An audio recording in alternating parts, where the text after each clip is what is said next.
Hi, welcome back to the Roundtable. I'm your host, Steven. Today I'll be talking about, once again, my favorite band, Kiss.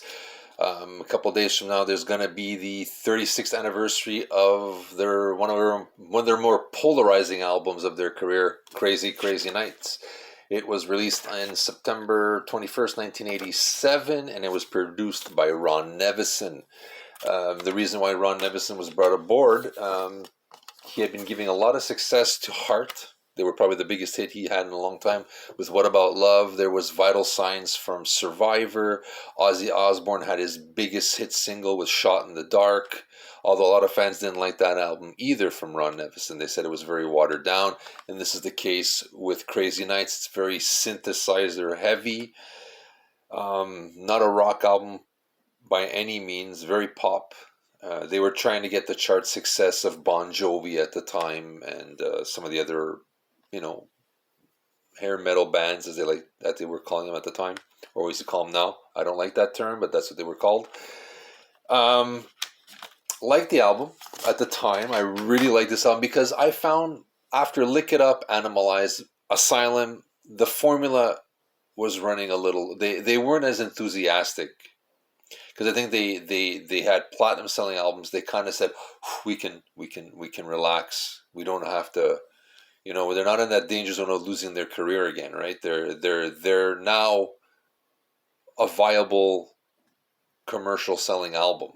They can sell albums. They are viable recording act now again, as opposed to the failures of The Elder. A lot of people did not like The Elder, and Creatures of the Night didn't do well at first, but that's a whole other story. You know how I feel about that if you've seen the reviews. But back to Crazy Crazy Nights.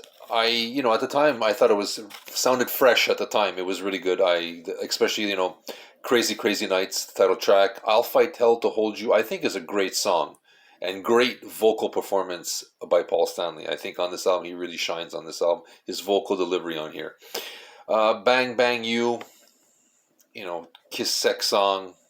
When I was much younger, I really liked it. Now it's like, cringy. No, No, No from Gene Simmons. No, no, no, indeed. Hell or High Water. It's okay. My Way. A lot of people hate this song. I think it's one of the best songs that never was on a Journey album or a Foreigner album. My Way is melodic, super melodic pop. It's great. Very positive message. When Your Walls Come Down, it's okay. Reason to Live, it's a nice ballad. Good Girl Gone Bad is okay. Turn on the Night is fun. I really like this one from Gene Simmons, Thief in the Night. I thought that was a good one from him, in my opinion.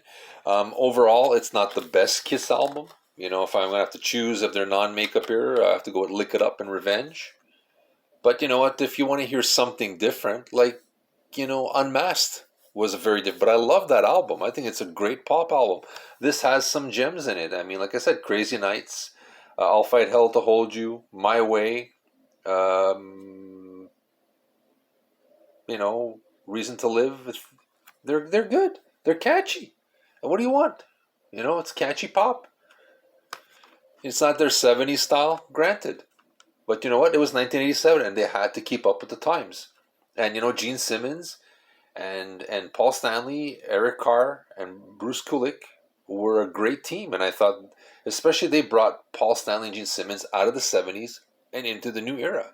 And they adapted and they evolved as musicians and as a singer. Everything. They changed. Unlike Ace Frehley, as much as he is a great guitarist, he's still stuck in the 70s. I mean, if you listen to his material, and nothing wrong with that, but he hasn't evolved.